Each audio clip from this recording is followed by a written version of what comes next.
Good afternoon, everybody.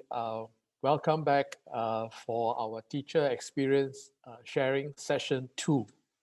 Right, we had a first session this morning where we heard from a teacher from the US and one from Indonesia. So today we have this session we have 2 other teachers, one from Singapore and one from Thailand. Before I introduce them, I just want to also just make a note that if you have any questions as you are listening to them, please remember to submit your questions to the live Q&A section of the conference platform. So let me start by introducing our first teacher. He is Mr. Kelvin Heng, and he's a teacher from Singapore. Now, I think there are a lot of us, before we became a teacher or an academic, we had a life outside in industry, and I think that is true of him as well, that prior to joining the Ministry of Education, Kelvin worked in a multinational corporation developing software systems. But in 2015, when MOE launched the subject of computing at the O level, he was instrumental in helping to bring on board his school, Zhonghua Secondary School, as one of the 19 schools offering the subject. Today, Mr. Heng continues to teach computing and computer applications at Zhonghua Secondary School here in Singapore. And as a measure of his passion, in recognition of his efforts to promote computing and computer application education, Kelvin was awarded an Outstanding Computer Teacher Award in 2018. So without much further ado, let me invite Kelvin. The title of his talk is Parsons Problem Implementation, Reducing Cognitive Load to Ease Beginners into Python Programming. Kelvin, over to you. A very good afternoon to you, ladies and gentlemen. Thank you, Dr. Liu, for the introduction, and a special thank you to Professor Lui for according me this privilege to share with fellow teachers, both international and local. Thank you for attending this talk.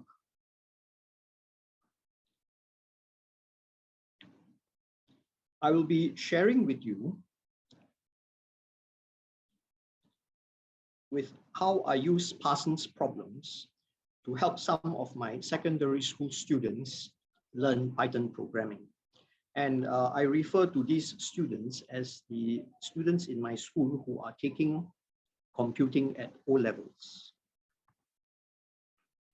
For this talk, I will start by sharing about what is a Parsons problem. I will then discuss the background and context, which is about how I found out about Parsons problems and the nature of my students and the challenges that they face. Lastly, I will share about how I implement Parsons problems in a typical programming exercise.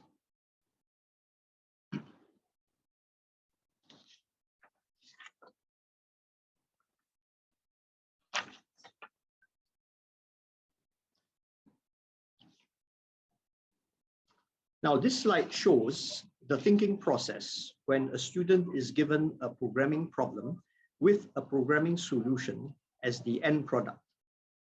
Now, the crunch time comes when the student needs to code the Python program given the algorithm in either flowchart or pseudocode form. Right, so for this particular problem, the student would have gone through the earlier process of studying the problem statement and then writing up the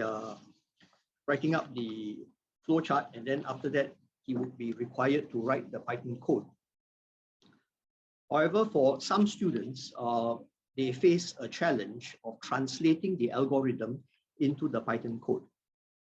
So now I show you the Parsons problem. It is conceptually a computer-based jigsaw puzzle app where the student drags the line of code from the left panel into its correct position on the right panel. After emplacing all the lines of code, the student clicks on the Get Feedback button, and the system will let them know if the answer is correct. Otherwise, the student can keep trying until he gets it right. Now, what makes it fun is that the student can click on the new instance button and the code lines would get scrambled for another play.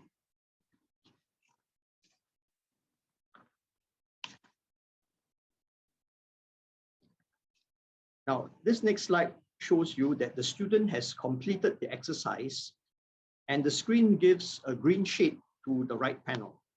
If the student gets it wrong, it will give a red shade and he can try again. Now notice that this version of the Parsons Problem app supports indentation in Python code. And just to clarify, this app does not do any parsing of the Python code. It assumes that the problem creator has ensured that no syntax or runtime errors exist. It only does positioning of code lines.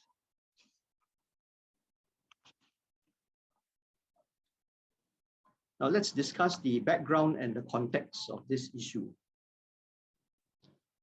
I learned about this method of teaching programming when I attended the Computing at School conference in Birmingham, UK in June of 2017. It was at a sharing by the keynote speaker, Professor Mark Gazdiel, and in his experience, they were teaching Python programming classes for students who were not computer science majors. One of the major challenges their students had was remembering syntax and trying to translate algorithm to code. The teaching staff wanted to find a way to reduce the cognitive load for their students so that they would have a more positive experience in learning to code in Python.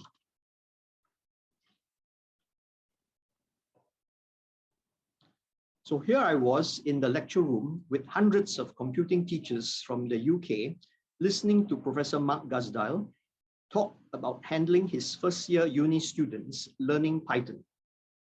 He also shared with us a few websites that supported Parsons problems in programming. But at that time, that is in June of 2017, we were starting with our pioneer batch of computing O-level students in Zhonghua Secondary School. I had 16 highly motivated students, including 5 students under the Ministry of Education's Scholar Program from China in my class. In 2016, we had the 3-day boot camp organized by the School of Computing, National University of Singapore, and many of these 16 students attended the event and got a taste of what the computing O-level course would be like. In short, these 16 were already fluent in Python, and they were fully conscious about choosing computing as one of their O-level subjects. You could say that we were having a smooth learning process in teaching this class of students Python programming. Now, fast forward to my current class in 2021. With the reduction of numerous activities to promote computing as a subject in 2020 due to the pandemic, I now have students with diverse fluency in Python and motivation levels for the subject. Of the 27 students in my class, more than half need some help to transit from the algorithm to Python code. Hence the inclusion of Parsons problems in our class programming exercises.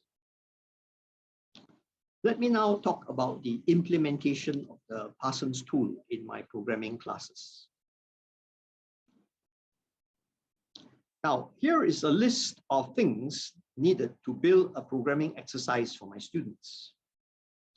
First, we have the course textbook, which contains the questions and the problem statement.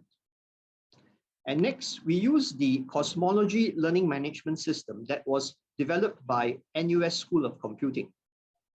This is where I get the students to enter their Python coded solutions for grading. Next, we have the Parsons Problem Generator website. I have chosen this one as it is fairly easy to use and meets the needs of simplicity for my students. Now, due to the fact that the Parsons Problem Generator website creates long URLs, I use a URL shortener so that it becomes easy to distribute the URL for my students to use.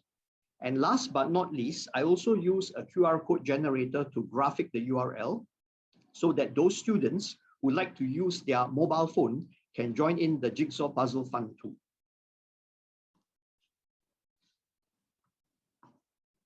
Next, I talk about the workflow of creating the exercise. All right, so first I need to find my problem statement. And in the question posed to the students, I want them to either use a pseudocode or a flowchart, right, to show the thinking behind their solution. Next, I have to come up with a ready-made Python code solution. Okay, and then I will use the Parsons problem generator website to create the Parsons problem. Now, this Parsons problem generator also supports distractors. However, for the first few exercises in learning to code in Python, I would strongly advise against using the distractor option in your exercise. So with the generated URL by the Parsons problem app, all right, I can shorten the URL and also build the QR code. So on the day of the lesson, the students get the problem, then they build their algorithm using the pseudocode or the flowchart, and from there they turn the algorithm into Python code and submit their answer into the cosmology system. Now, for those students who need extra help to do the coding, I will give them the Parsons problem to assist them.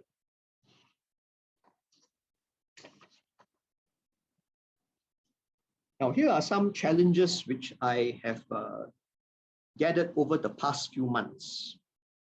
Now, firstly, curating all the generated Parsons problem is quite tough at the moment. The Parsons problem website does not do it for you. You have to build your own record of all the problem exercises you created and note down their URLs. It is a manual process and requires good record keeping on your part. Now, hopefully this area will get addressed by the app developers in the future. Now, secondly, there will always be students who belong to a different level of motivation. To them, the Parsons problem part is just an easy way of getting the answer from the teacher. Somehow they have not learned to throw away the crutch when they actually can walk on their own. And thirdly, the question of how much support to remove and when to remove it comes into play here. From the start, Python code with command lines are provided in the Parsons problem. After some time, these command lines get reduced. Next would be the use of the distractor feature. And once I note that their confidence level has gone up, I give them Parsons problems which appear to be correct inside the app, but will actually throw up syntax errors or runtime errors when the code is run in Python. Now, the issue of how much scaffolding to remove along the way gets interesting because each student attains Python programming enlightenment at a different pace.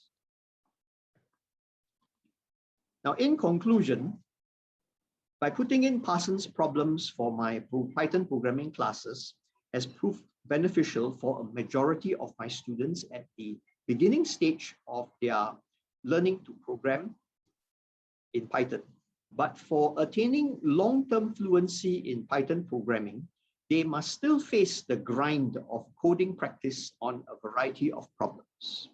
I've come to the end of my sharing. Thank you very much for your attention. Thank you very much, Kelvin, for your sharing. I think there are a couple of questions from the audience. And some of these questions, I think, might have already been answered as you went through your presentation, right? For the question that says, what is the name of this app? I think you had highlighted that, right? Yes, I have given the URL for the app.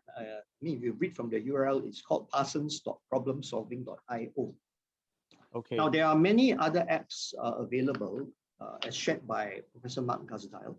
And I've chosen this one because, as I said, it's quite easy to use. It supports the distractor function. Only problem is it doesn't curate URLs for you. All right.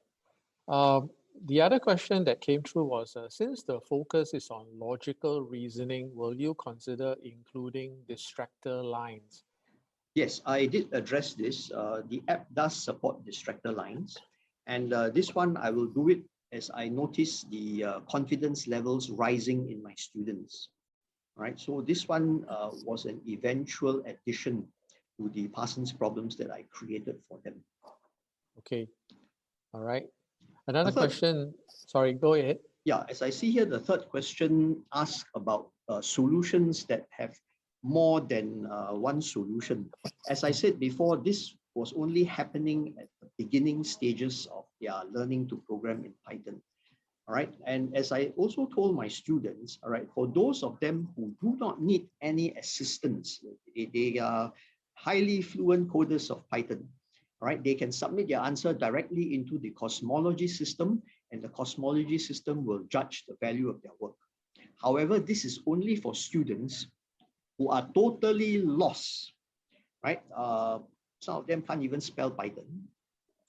I'm not joking here, right? So yeah, so they are completely lost and they really need help even to start with the first line of code. Okay. Yeah. Okay. There is another question. I think the question basically something maybe related to some kind of probably peer learning.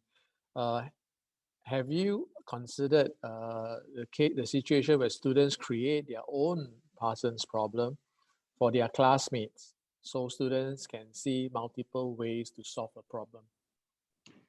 Well, in fact, I would rather go further than that. Once my students attain Python programming enlightenment, I would rather they come up and demonstrate actual real life Python code on the screen for their peers to evaluate. And hopefully I will be seeing that near the end of the year. All right. Okay. Thank you very much for your presentation and for your answers to the questions that were posed, Calvin. Right. I hope your students get the enlightenment you mentioned. All right. We will move on next to our next presenter, who is from Thailand. And I think he's got a very interesting talk title, which I will introduce in a while. And I will. His name is Mr. Mok. Okay. Well, he's got a Thai name, obviously, but I did ask for his permission to call him Mr. Mok because I'm afraid I may not be able to pronounce his name correctly. But let me introduce Mr. Mok. Mr. Mok is a researcher at King Mongkut's University of Technology in Thornbury. He has a master's degree in computer science from the University of California at Santa Barbara. And since 2016, he has been involved with the introduction and development of the computer science curriculum in Thailand. He was part of the National Curriculum Committee as an author and the editor of primary school textbooks. And here's the bit of the giveaway for his talk, right? He adopted a cartoon-based approach to teaching computational thinking. He also writes for Mahasanuk Happy Learners, a cartoon periodical that teaches essential future skills to children under the column Fun with Coding. He has been active in primary school teacher training. He leads digital literacy workshops for teachers under the Princess Mahachukri Award Foundation. And he hosts regular webinars, right, focusing on online learning technology for Ed Societe, a project under the School of Lifelong Learning in Chiang Mai University. So he's a very busy man and busier now because he's going to deliver for us his talk. And the title of his talk is Computing Science Curriculum in Thai Primary Schools, an Integrated Story-Based Approach. Mok, over to you. Thank you very much, Dr. Liu Benkiat, for the kind introduction. My name is Mok from Thailand. And before we talk about the current computing science curriculum in the primary school in Thailand, let's take a quick look at the past. In 99% of the schools, this is what students used to learn in computer classrooms, if they have one. They learn just the basic office applications as a user, not as a creator or as a thinker, or sometimes they just learn typing. But in the top 1% of the elite schools in Thailand, students get to learn how to code or even build robots. This is a big gap of opportunity. The opportunity gap is evident in PISA 2018, where Thailand as a country ranked near the bottom.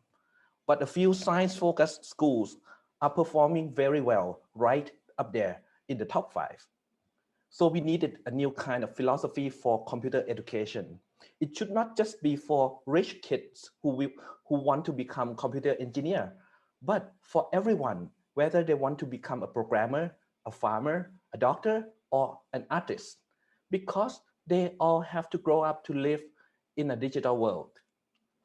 So we shifted focus from teaching how to click to teaching how to code. Teaching how to think. Less content, fewer technical skills, but more thinking skills. Today, we teach coding to everyone, everywhere. The focus is never on the computer, but on thinking. We blend the use of unplugged activities, block programming, and the text-based languages. We use colorful cartoons and engaging stories to spark their curiosity. Let's take a look at some examples of how Thailand teach computational thinking. First, decomposition. Let's say we have a big book and we want to turn to a specific page number. We can turn the page one by one, or we can flip to the middle and get rid of half of the problem. This way, the kids learn that we can divide a big problem in many different ways. We also often ask the kids to think about everyday problems and try to divide them into smaller steps. Some of you may know already the famous Thai dish, som tam or papaya salad.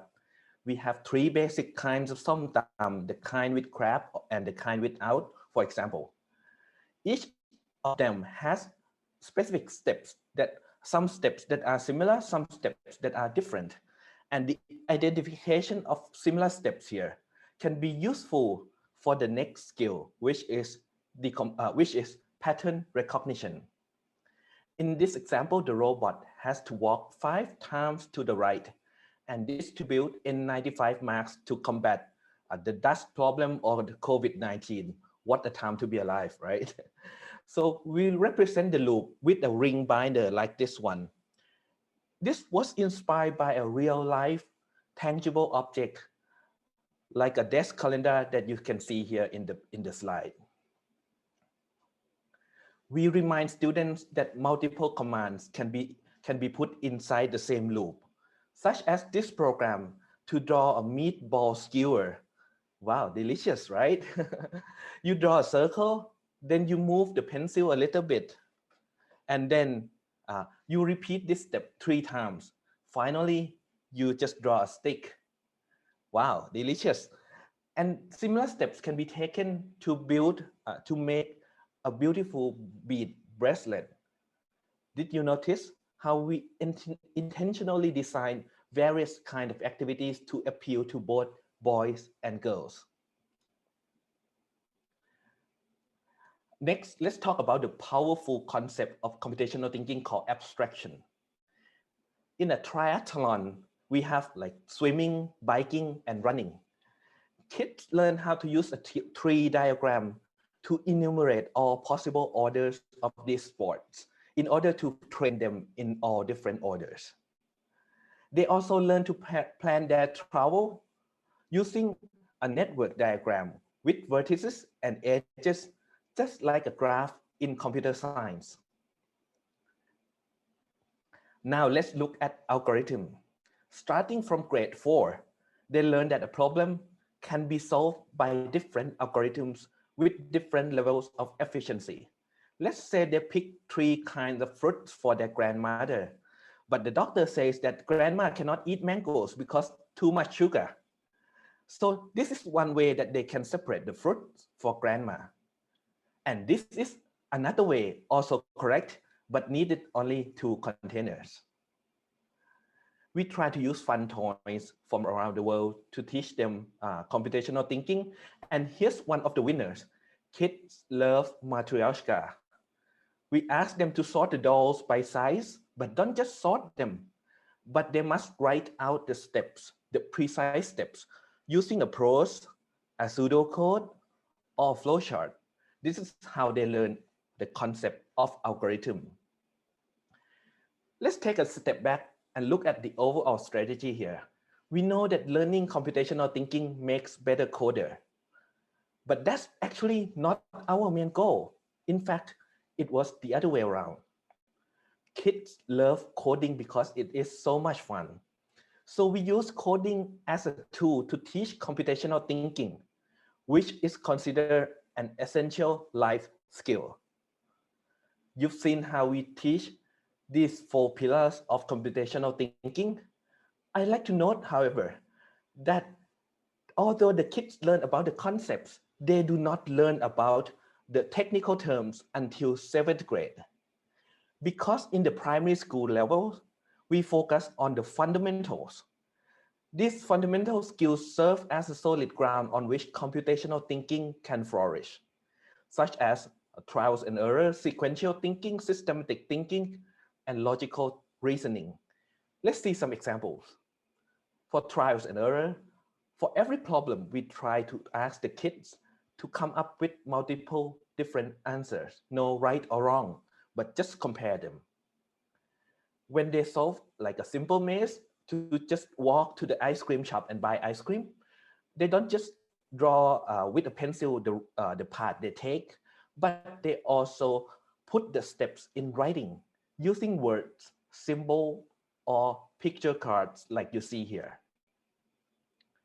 We have a scaffold to teach systematic thinking, starting from a very simple visual search task like let's count the trim on the pizza, to a dictionary search, to enumerating like all possible orders of a triathlon. This can be hard if you don't know how to do it. But if you have a tool to think systematically, it becomes much easier. And now for the highlight of the whole curriculum, which is logical thinking. If I say we teach logic to the 3rd graders, some might think about proposition, truth tables, and tautology axioms. Oh no, that would be impossible. Instead, we start off easy with the logic of water park sliders. You toss a coin, then you go on the corresponding slider, and you end up in a different pool. Let's say the robot starts from pool number 1, and his coin tosses are A and B. Where do you think the robot will end up? Which pool? So here's the mechanism of thinking.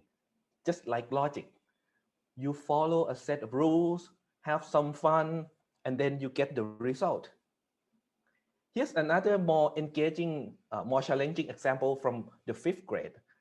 Students are asked to predict which animal dolls are in these boxes. Using the information and condition given here, penguin is at box number 2, penguin is not next to a panda, and the lion is above the pufferfish. Each box has one animal.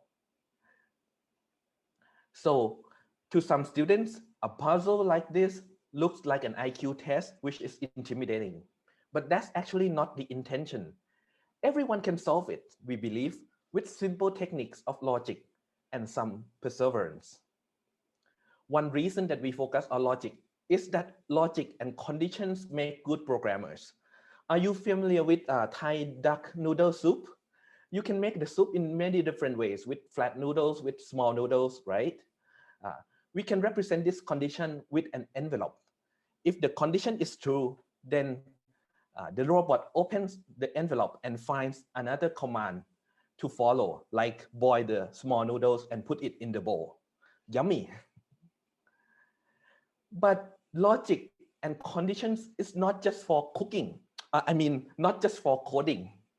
Logic is also important when we teach important digital literacy skills like how to spot fake news. Students learn how to spot fake news using tips and tricks, but at the end of the day, they must learn to think for themselves whether this information is reasonable or logical or too good to be true. The ability to identify fake news is arguably the most important skill in this era, and OECD agrees. They tested it.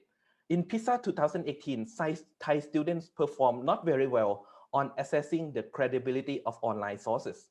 But there's hope, because many Thai students report that they were trained at schools on how to recognize biased information.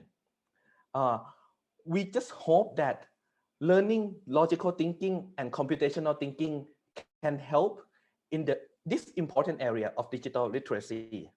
And that's the whole picture of Thailand computing science curriculum. Similar to the UK, we have computer science, ICT, and digital literacy working together so that the kids can grow up to be a good citizen in the digital world. Thank you for your attention. You can contact me at my public Facebook page here, fb.com/4mock. And if there's any question, I'd love to hear from you. Once again, thank you. Thank you very much, Mok, for your presentation. Can I invite participants to submit your questions? I think, Mok, you must have distracted our participants because, I think they might have had questions on computational thinking, but when they saw all the yummy food that you were presenting as part of your slides, it must have distracted them. I think it definitely distracted me, right? Some Thai duck noodles and so on. So what prompted you with this cartoon or story-based approach? We've not heard so much from other participants about this. What inspired you with that, going with that approach, and do you have any results or done any findings about how students have taken on with your approach? So let me say that the Institution for Promotion of Science, Teaching Science and Technology in Thailand is the main host of this project, and it's a project that involves many people from different institutions, and I'm just one of the people in there. And we came up with this idea from the first meeting that in order to teach coding to young kids, it's important to make it engaging and important and interesting. And what do kids read in their free time is all about cartoons and comics. So we go with that and try to make it into not just cute cartoons, not just beautiful pictures, but also the story that they feel like engaged and they want to follow the life of these people in the cartoon characters. And from the early result by research, field research by the IPST, is that students are very addicted to these cartoons, that they just cannot put it down. They just continue reading after class. They read it to their parents. Even those who cannot read well yet, they look at pictures and they try to make interpretation. Right. I'm not sure what happens in Japan. I'm not sure if they have an anime version of that.